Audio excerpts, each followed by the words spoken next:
الرحمن الرحیم۔ فرمایا کہ اپنے متعلق بہت نیک گمان رکھنا، اپنی قیمت زیادہ مقرر کر لینا، جیسے کہتے ہیں اپنے منہ میاں مٹھو بننا، اپنے ذہن میں اپنے متعلق یہ خیال قائم کر لینا ہم سب بالکل ٹھیک ہیں، ہمارے اندر کوئی کمی نہیں۔ فرمایا اپنے متعلق بہت نیک گمان رکھنا، اپنی قیمت زیادہ مقرر کر لینا، جسے کہتے ہیں اپنے منہ میاں مٹھو بننا، اپنے ذہن میں اپنے متعلق یہ خیال قائم کر لینا کہ صاحب ہم بالکل ٹھیک ہیں، ہمارے اندر کوئی کمی نہیں ہے، ہماری نماز بالکل ٹھیک ہے، ہمارا روزہ بالکل ٹھیک ہے، ہم جو بھی کام کرتے ہیں وہ بالکل ٹھیک ہے، ہم سے غلطی ہوتی ہی نہیں، ہم کامل اور مکمل ہو گئے ہیں۔ اب اگر کوئی شخص کہتا ہے کہ بھائی ہو سکتا ہے تم سے کچھ غلطی ہو گئی ہو اور اپنے معاملات پر نظر ثانی کر لو، تو کہتے ہیں نا صاحب ہم تو نظر ثانی کر چکے، ہم بالکل ٹھیک ہیں۔ اپنے سے اتنا حسن ظن رکھنا، نیک گمان رکھنا، یہ مہلکات میں سے ہے۔ اپنے سے اتنا حسن ظن رکھنا اور نیک گمان رکھنا یہ مہلکات میں سے ہے، اپنا بھی اور اپنے بچوں کے بارے میں بھی۔ اتنا حسن ظن اپنے بچوں کے بارے میں نہیں رکھنا چاہیے۔ اور میاں آپ کے بچے سے میرا بچہ تو ایسا نہیں کر سکتا، مجھے لگتا ہے سارے ہی گھر کے لوگ فرشتے ہیں میاں، بیچارہ بچہ جہاں باہر گھومتا پھرتا ہے وہ بھی فرشتوں کا ماحول، اس سے تو یہ ہو ہی نہیں سکتا۔ ہاں، حد سے زیادہ خود اعتمادی اور یہ بچوں کے بگاڑ کا باعث بنتا۔ اپنوں کے بارے میں تنقیدی نظر رکھو، دوسروں کے بارے میں حسن ظن رکھو۔ اپنے لیے تو احتساب کا پیمانہ رکھو، دوسروں کے لیے درگزر کا پہلو رکھو۔ نہیں میرا بچہ تو ایسا نہیں، وہ تو ایسا کر ہی نہیں سکتا، وہ تو ایسا کر ہی نہیں سکتا۔ تو یہ جو حسن ظن ہے حد سے زیادہ، ہاں فرمایا یہ مہلکات میں سے ہے۔ اپنے سے اتنا حسن ظن رکھنا، نیک گمان رکھنا، یہ مہلکات میں سے۔ اس کو عربی میں عجب کہتے ہیں، عجب۔ اور اللہ کا نبی فرمایا کرتے تھے اعجاب المرء بنفسی وہی اشدہن، عجب کا مرض ایسا ہے جو سب سے شدید تر ہے، اس لیے کہ ایسا مریض اپنے آپ کو مریض نہیں سمجھتا۔ اللہ کے نبی فرمانا کہ اعجاب المرء بنفسی وہی اشدہن، عجب کا مرض سب سے زیادہ شدید تر ہے، اس لیے کہ ایسا شخص اپنے آپ کو مریض نہیں سمجھتا۔ تو وہ دوا تجویز کرنے والے کو کہتا دماغ خراب ہے اس کا، میں ٹھیک ہوں میرے لیے دوا تجویز کر رہا ہے، کوئی سمجھائے تو کہتا نہیں۔ یہ ہے مرض، اس کو عربی میں کہتے ہیں عجب، فارسی میں کہتے ہیں خود بینی۔ خود بینی یہ چیز مہلکات میں سے کیوں ہے؟ اس لیے کہ ایسا شخص اپنے حالات کو، اپنے معاملات کو، اپنی چیزوں کو قابل اصلاح نہیں سمجھتا۔ ایسا شخص اپنے حالات کو، اپنے معاملات کو، اپنی چیزوں کو قابل اصلاح نہیں سمجھتا۔ وہ کہتا میں بالکل ٹھیک ہوں، اور اللہ نہ کرے اگر اس چیز میں عمر گزر جائے اور بوڑھی یا بوڑھا ہو جائے، اسی چیز میں عمر گزر جائے اور بوڑھی یا بوڑھا ہو جائے تو پھر اور مسئلہ ہو جاتا، پھر اور مسئلہ ہو جاتا۔ تو یہ مہلکات میں سے ہے، یہ مہلکات میں سے۔ فرمایا اس لیے ایسا شخص اپنے حالات کو، اپنے معاملات کو، اپنی چیزوں کو قابل اصلاح نہیں سمجھتا، اپنے معاملات اور حالات میں سے کوئی کمی اور خرابی محسوس ہی نہیں ہوتی۔ اس لیے فرمایا کبر ام الامراض ہے، یہ عجب کبر کی چیز ہے، کبر کا حصہ ہی ہے، ام الامراض ہے، ساری بیماریوں کی ماں۔ یوں سمجھیے تمام گناہوں کا جد امجد ہے۔ عجب، غیبت، حسد، ریا، کینہ، یہ سب اس کے پوتے پڑ پوتے ہیں۔ سب اسی سے نکلتا ہے. اپنی قیمت زیادہ لگا لی، اپنی حیثیت اپنے خیال میں زیادہ بنا لی، پھر اسی سے غیبت بھی ہوگی، حسد بھی ہوگا، کینہ بھی ہوگا. اس لیے کبر سے اپنے آپ کو بچانا چاہیے. اس کے مرنے سے پہلے اس کے بچے آسانی سے مر سکیں، ورنہ اس کے ہوتے ہوئے دوسرے امراض کا ختم ہونا مشکل ہے. اس لیے اللہ کے نیک بندے اس کی جانب بہت توجہ فرماتے ہیں. خود حدیث میں جب تک رائی کے دانے کے برابر بھی کبر ہوگا جنت میں داخلہ نہ ہو سکے گا. اللہ کے نبی کا ارشاد ہے، جب تک رائی کے دانے کے برابر بھی کبر ہوگا جنت میں داخلہ نہ ہو سکے گا.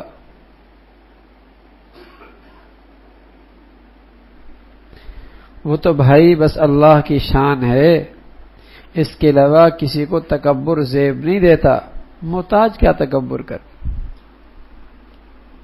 محتاج کیا تکبر کر، جو ہر جگہ محتاج ہی محتاج ہے.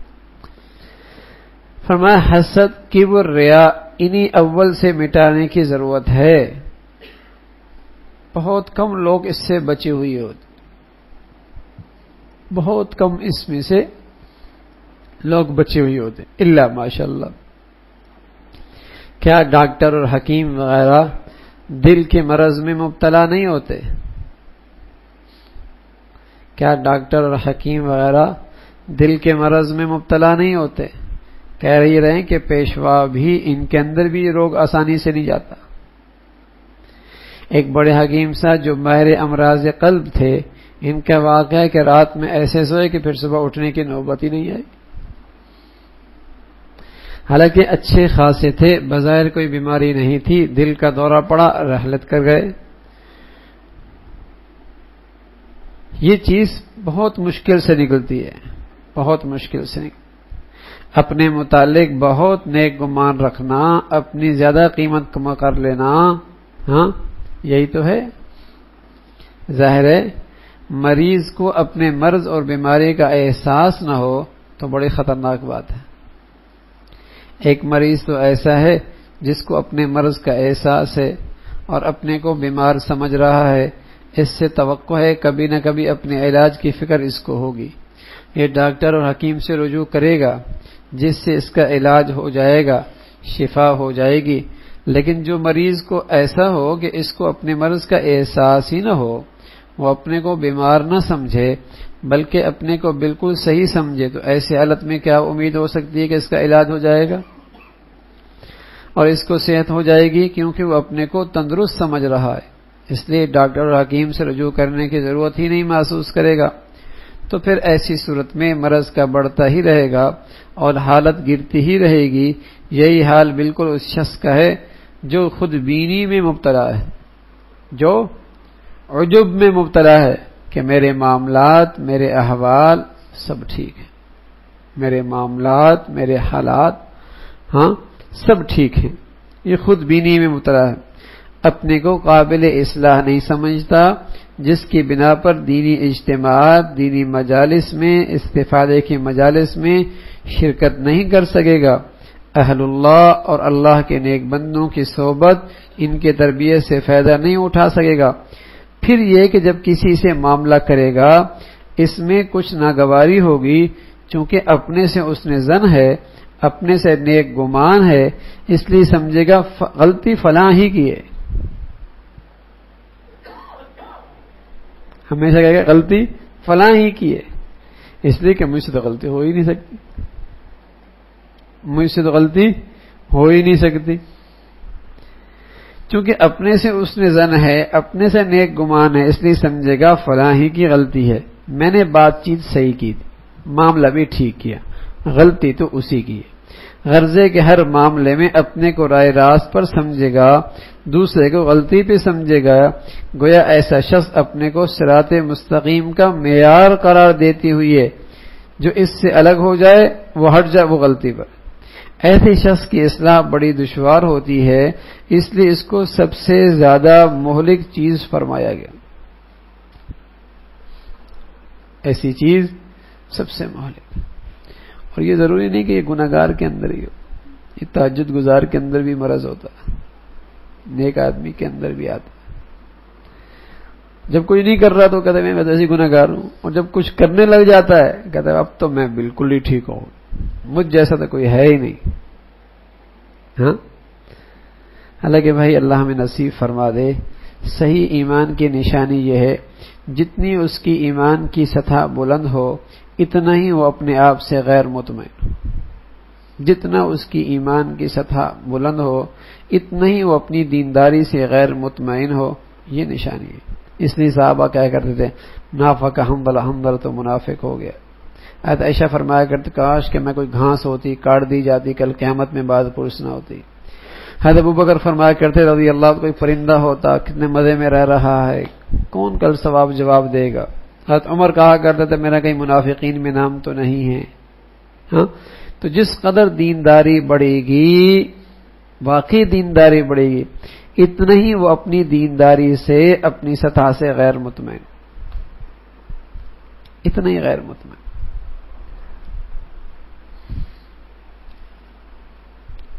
تتاری انہوں نے مسلمانوں کو صفحہ ہستی سے مٹانے کا جب فیصلہ کیا، اللہ کی شان ایسا ظلم ڈھایا کہ مشہور معقولہ تھا کہ کچھ بھی بات مانی جا سکتی ہے لیکن یہ بات نہیں مانی جا سکتی کہ تتاریوں نے شکست کھائی ہے، یہ نہیں مانا۔ اللہ کی شان، ایک شہزادہ شکار کرنے کے لیے گیا تتاریوں کا، انہیں ایرانیوں اور مسلمانوں سے سخت نفرت تھی، طے کرا تھا کہ راستے میں کوئی مجھے نظر نہ آئے ورنہ میرا شکار میں نحوست آ جائے گی۔ ایک بزرگ تھے شیخ جمال الدین رحمۃ اللہ علیہ، وہ راستے میں نظر آ گئے، اس کے کرندوں نے اسے پکڑ کے لے کے آ گئے، بادشاہ سلامت یہ سامنے آ گیا، اور یہ ہے بھی مسلمان ہے بھی ایرانی، دو نحوستیں اکٹھی جمع ہو گئی۔ اس نے کہا اب تو میرے شکار میں کوئی نحوست آ گئی۔ اچھا، جن کو اللہ کے نام پر، اللہ کی ذات پہ ایمان نہیں ہوتا نا، تو وہ اس قسم کی چیزوں سے بہت زیادہ اثر لیتے ہیں کہ نحوست اس سے ہو گئی، اس سے نحوست ہو گئی، اس سے نحوست ہو گئی، وہ بڑا پریشان۔ تو غصے میں اس سے کہنے لگا بتاؤ تم اچھے ہو یا میرا کتا اچھا ہے؟ اب انہیں نہ غصہ آیا، نہ ان کے چہرے پہ ملال آیا، نہ پیشانی پہ بل آیا، بہت صبر اور تحمل سے کہا کہ اگر میرا خاتمہ ایمان پہ ہو جائے تو میں اس کتے سے اچھا ہوں ورنہ یہ کتا مجھ سے اچھا ہے۔ اب یہ جملہ ایسا تھا اور کس کیفیت سے کہا ہوگا، اور تواضع کا پتہ نہیں کیا عالم ہوگا، یہ زبان کے بول نہیں تھے، حقیقت تھی ان کے اندر کی، شہزادے کے دل میں گھر کر گئے، اس کا انداز بدل گیا۔ اس نے بڑی عزت سے رخصت کر کہا دیکھو میں ابھی سلطنت پہ نہیں ہوں، جب میں سلطنت میں آیا تو اب مجھے یہ بات ضرور یاد دلا دینا،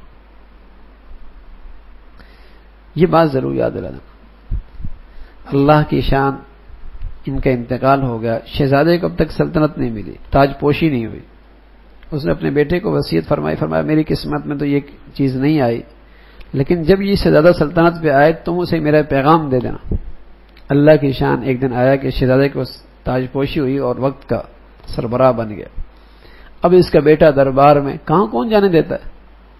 اس زمانے میں اس انداز کے دربار تو ہوتے نہیں تھے کہ بہت دور دور تک کوئی پر نہیں مار سکتا۔ قریب میں یہ ان کا بیٹا اپنا ڈیرا لگا لیا اور نماز پڑھنے لگ گیا، اور صبح بھی کی اذان دینے لگا اور عبادت میں مصروف ہو گیا۔ ایک دن صبح صبح آواز دی اور دربار میں آواز پہنچی، اذان کی آواز پہنچی، بلکہ آواز پہنچی اللہ نے پہنچائی۔ بادشاہ نے کہا کون آدمی ہے سویرے سویرے نیند خراب کر، اسے پکڑ کے لے آؤ۔ جب اسے پکڑ کے لایا گیا تو اس نے کہا کہ میرے والد تھے جمال الدین صاحب رحمۃ اللہ علیہ، انہوں نے آپ سے ایک بات کہی تھی اور پھر آپ نے کہا تھا کہ مجھے وہ بات یاد دلا دینا جب مجھے سر تاج پوشی ہوگی۔ تو ان کا تو انتقال ہو گیا لیکن ان کا پیغام میرے پاس امانت تھا، آپ کو پہنچا رہا ہوں۔ اس نے اپنے سارے وزیروں کو، مشیروں کو بلایا کہ بھائی میں نے اس وقت فیصلہ کر لیا تھا کہ میں مسلمان ہو جاؤں گا۔ تو اپنے وزیروں سے، وزیر نے کہا میں تو پہلے ہی مسلمان ہو چکا ہوں، لیکن چھپایا بیٹھا تھا. دوسرے سے پوچھا، اس نے بھی کہا. تو پوری تتاری قوم میں انقلاب کا آغاز یہ ہوا.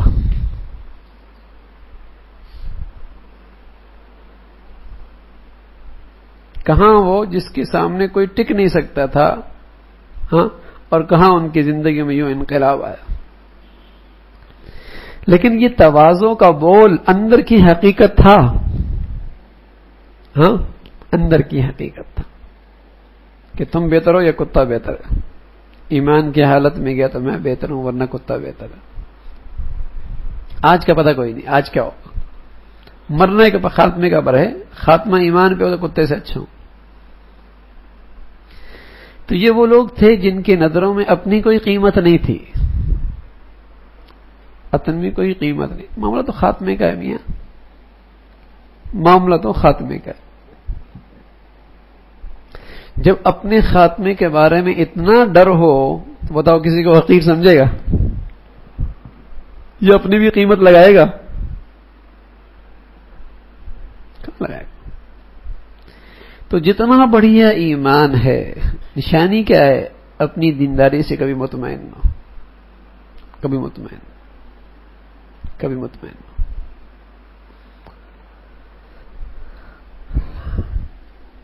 اور جب سے تکبر پیدا ہوتا ہے، یہ شیطان کی بیماری ہے. شیطان کو اسی بیماری نے ہلاک کیا تھا.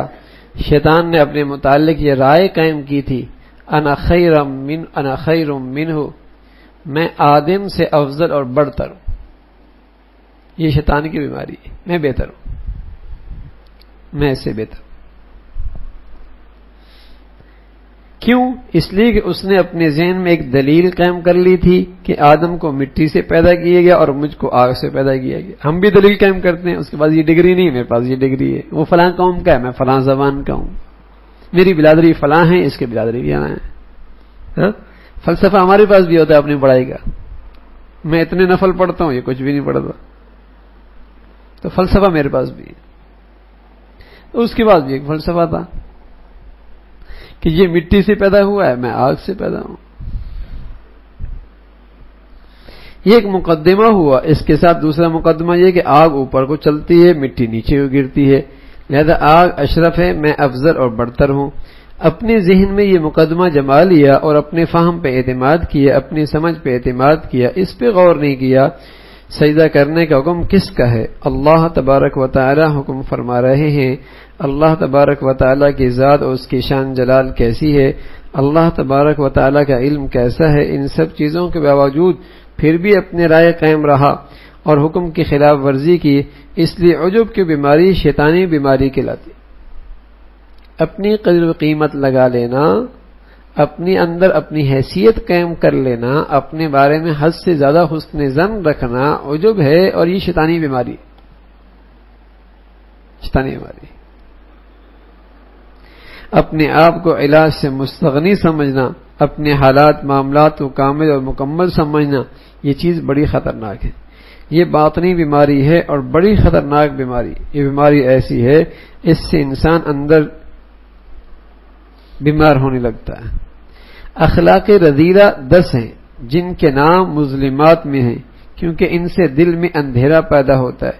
ان میں سے ایک تکبر کرنا ہے، جس کی حقیقت حدیث پاک میں لوگوں کو حقیر سمجھنا اور حق بات کو قبول نہ کرنا. دوسرا عجب، یعنی اپنے آپ کو ٹھیک سمجھنا، اپنے کو بڑھیا اور اچھا سمجھنا اور اصلاح کا محتاج نہ سمجھنا. یہ سب آثار ہیں، علامات ہیں عجب کے. نیکی کرتے رہنا، ڈرتے رہنا، یہ اللہ والوں کی علامت ہے. نیکی کرتے رہنا اور ڈرتے رہنا، یہ اللہ کے نیک بندوں کی علامت ہے. نیکی پہ اکڑنا، ناز کرنا، یہ بیوقوفی. والمستغفرین بالاسحار، رات بھر نیکی کی اور جب سحری ہونے لگی کہ تم اللہ سے ڈرنے لگ گئے، معافی مانگنے لگ گئے. پہلو بسروں سے حدیث میں آتا ہے الذین تتجافی جنوبہم عن المضاجع یدعون ربہم خوفا وطمعا. کہاں ہیں وہ لوگ جو راتوں کو اللہ کو پکارتے ہیں خوف کے ساتھ؟ تو حدیث میں آتا ہے تہجد میں یہ اٹھنے والے جن کی نیکی کے ساتھ اللہ کا خوف بھی شامل ہو، اللہ انہیں کل معاشر میں کہا گا تم بغیر حساب کے جنت میں چلے جاؤ، بغیر حساب کے جنت میں چلے جاؤ، ان کے لیے حساب کوئی نہیں ہو، جن کی تہجد کی نیکی کے ساتھ خوف بھی شامل ہو، اللہ کا خوف، اللہ کا ڈر، ان سے کہا جائے گا بغیر حساب کے جنت۔ اور حدیث میں یہ بہت تھوڑے لوگ ہوں گے، بہت تھوڑے۔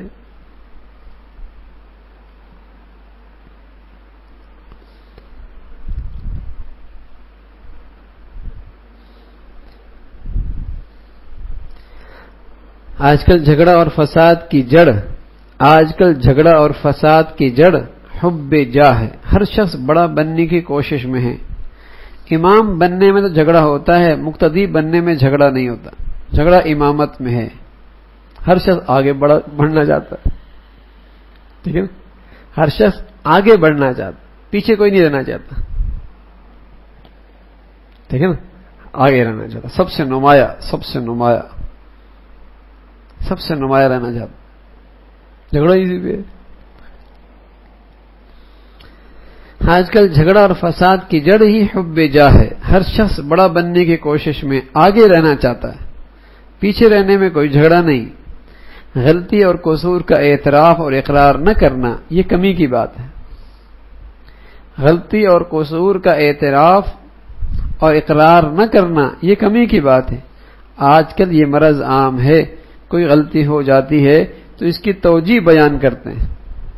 کوئی غلطی ہو جائے توجیہ، نہیں ایسا نہیں ہے، نہیں میرا مطلب یہ تھا، نہیں میرا یوں کہنا تھا، ہاں توجیہ بیان کر۔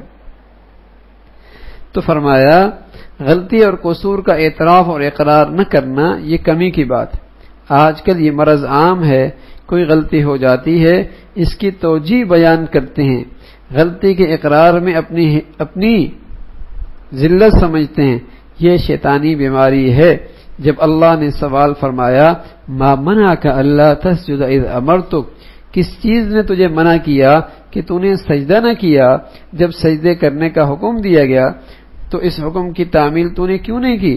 شیطان نے اپنی غلطی کا اقرار نہیں کیا کہ مجھ سے قصور ہو گیا معاف کر دی جائے، بلکہ توجیہ بیان کی، کہنے لگا انا خیر منہ خلقتنی من نار وخلقتہ من طین، میں اس سے بہتر ہوں، آپ نے مجھے آگ سے پیدا کیا، اس کو خاک سے پیدا کیا، آپ نے مجھ کو آگ سے پیدا کیا، اس کو مٹی سے پیدا کیا، ظاہر آگ مٹی کے مقابلے میں افضل ہے، لہذا میں بہتر ہوں۔ غلطی کا نہ ماننا، اس کی تعویل کرنا، یہ ابلیسی بیماری ہے، یہ ابلیسی بیماری ہے، بڑی خطرناک بات ہے۔ چنانچہ پھر اس کا انجام کیا ہوا سب کو معلوم ہے۔ حضرت آدم علیہ السلام کا کیا معاملہ ہوا، ان کا کیا طرز عمل رہا، فوراً اپنے قصور کا اعتراف کیا، کوئی تعویل کوئی توجیہ نہیں فرمائی، بلکہ یوں فرمایا اے ہمارے رب، ہم نے اپنا بڑا نقصان کیا، اگر آپ ہماری مغفرت نہ کریں گے اور رحم نہ کریں گے تو واقعی ہمارا بڑا نقصان ہو جائے گا۔ یہ ابن آدم کا شیوا ہے، اپنی غلطی کا اقرار کر لیں۔ کس سے قصور نہیں ہوتا میاں؟ سبھی سے ہوتا ہے، سبھی سے ہوتا ہے، سب میں کمیاں ہیں، سب میں قصور ہیں، سب میں غلطیاں ہیں۔ اعتراف کر لیں، بندوں کا حق ہے ان سے سامنے اقرار کر لے، اعتراف کر لے، خالق کا معاملہ ہے اس کے سامنے اعتراف کر لے، بڑا پن یہی ہے۔ فرمایا ہماری نیکیاں تو محدود، دوسروں کی نیکیوں کا پتہ نہیں چلتا، پھر ہم کو کیا حق ہے اپنے کو بڑھیا سمجھیں، ہو سکتا ہے دوسرے کی نیکیاں زیادہ ہوں، اور ایسا بھی ہوتا بھی ہے، بات اللہ کے بندے ایسے ہوتے ہیں اس طرح عادت ڈال لیتے ہیں کسی کو پتہ ہی نہیں ہوتا۔ حضرت مولانا زکریا صاحب رحمۃ اللہ علیہ رمضان شریف میں ایک قرآن پاک تو دن بھر میں ختم کرتے تھے، ایک رات میں ایک تراویح والا۔ اب جبکہ معاملہ تو ہے تو اپنے کو کیسے بڑھیا سمجھیں، اصل چیز تواضع ہے، اپنے کو گھٹیا سمجھیں۔ ایک دن میں، ایک رات میں، ایک تراویح میں کتنے ختم ہوگا بھائی رمضان میں، سبحان اللہ۔ یہ تو معیار ہوا۔ دوسرا معیار گھٹیا سمجھنے کا یہ ہے، گھٹیا کون ہے؟ جس کی برائیاں زیادہ ہوں، جس کی برائیاں بڑائی کس کو؟ جس کی برائیاں کم ہوں۔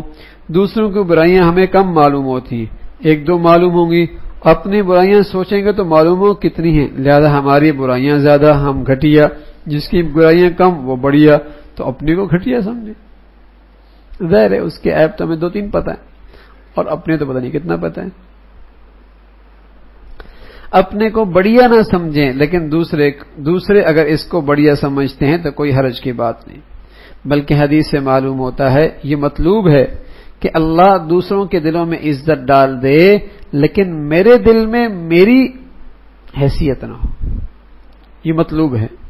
نبی نے اس کی دعا فرمائی ہے، اللہم اجعل فی عینی صغیرا وفی اعین الناس کبیرا، اللہ مجھے اپنی نگاہ میں چھوٹا، لوگوں کی نگاہ میں بڑا بنا دے. جب میں اپنی نگاہ میں چھوٹا ہوں گا تو کسی کو حقیر نہیں سمجھ،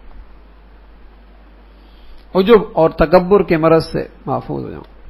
کبھی اپنے معاملات اور اپنے احوال سے مطمئن نہیں ہوں گا، کبھی اپنا قصور غلطی کے اعتراف کرنے میں ہچکچاؤں گا نہیں. ارشاد فرمایا جائز عمل اگر سبب گناہ ہو جائے تو وہ بھی جائز ناجائز ہو جاتا ہے. جائز عمل اگر گناہ کا ذریعہ بن جائے تو وہ بھی ناجائز ہو جاتا ہے. جس طرح قیمتی کپڑا مثلا 200 روپے گز کا پہنا جائز ہے، مگر اس کے پہننے سے اگر بڑائی دل میں آ جائے تو ناجائز اور حرام ہے، کیونکہ یہ کپڑا عجب اور کبر کا سبب ہوا. آپ لوگ تو بزرگ لوگ ہیں، گاڑی سے بھی نہیں ہوتا، بڑی گھڑی سے بھی نہیں ہوتا، قیمتی موبائل سے بھی نہیں ہوتا، لیکن ان چیزوں سے بہرحال اگر ہو رہا ہے تو پھر اس کا استعمال کرنا منع ہو جاتا ہے. ٹھیک ہے نا، ان کا استعمال کرنا منع ہو جاتا ہے جو آدمی کے اندر یہ چیز پیدا کرنا ہے. جائز ہے، لیکن اگر اس کی وجہ سے بڑائی آ رہی ہے، اس کے اندر بڑائی آ رہی ہے کہ لوگوں کو پتہ ہے کہ میں بھی کوئی معمولی آدمی نہیں ہوں، ٹھیک ہے نا، بڑائی آ رہی ہے. اور اللہ ہم سب کی حفاظت فرمائے، آسان نہیں ہے، ویسے آسان نہیں، آ ہی جاتی ہے، کہیں نہ کہیں سے آ ہی جاتی ہے. ٹھیک ہے نا، آ ہی جاتی ہے. تو حتی الامکان آدمی کوشش کرے اپنی زندگی کو سادہ رکھے، سیدھی سادی زندگی رکھے اور اپنا ہمیشہ محاسبہ کرتا رہے کہ یہ بیماری کہیں آئے نہیں، یہ بیماری کہیں آئے نہیں.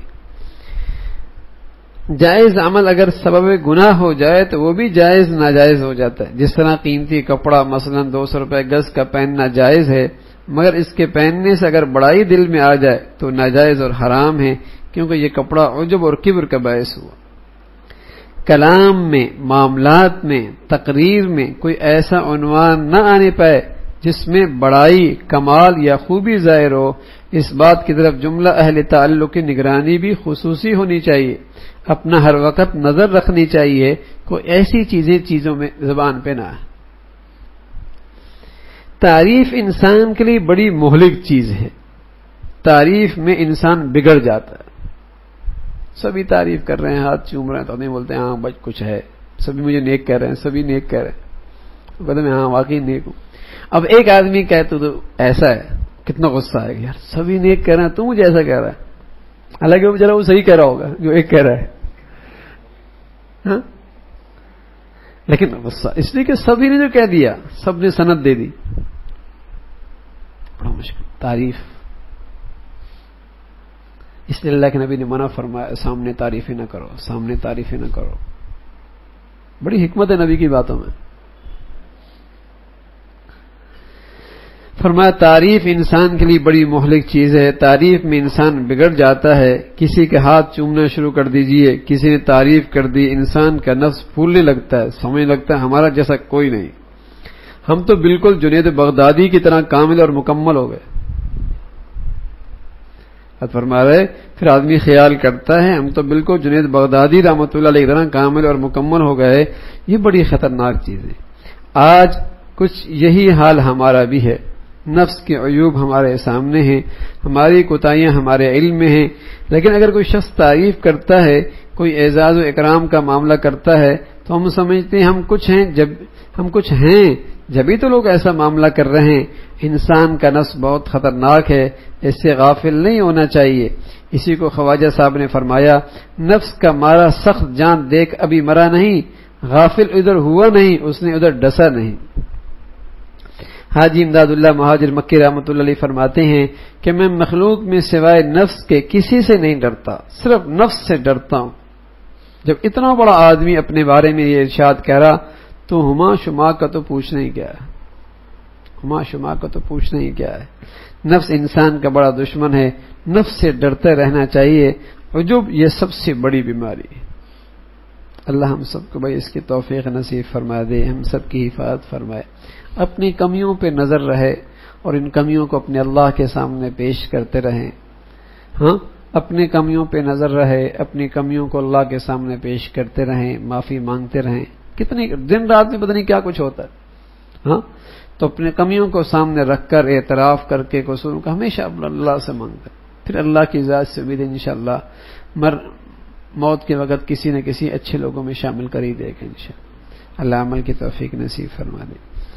اللہم لک الحمد کلہ ولک الشکر کلہ، اللہم لک الحمد کلہ ولک الشکر کلہ، اللہم لک الحمد کلہ ولک الشکر کلہ، اللہم اعنا علی ذکرک و شکرک و حسن عبادتک، اللہم اعنا علی ذکرک و شکرک و حسن عبادتک، اللہم اجعل خیر امورنا آخرنا وخیر عملنا خواتمنا وخیر ایامنا یوم نلقاک فیک، اللہم اجعل وساوس قلوبنا خشیتک و ذکرک واجعل همومنا كما تحب وترضى،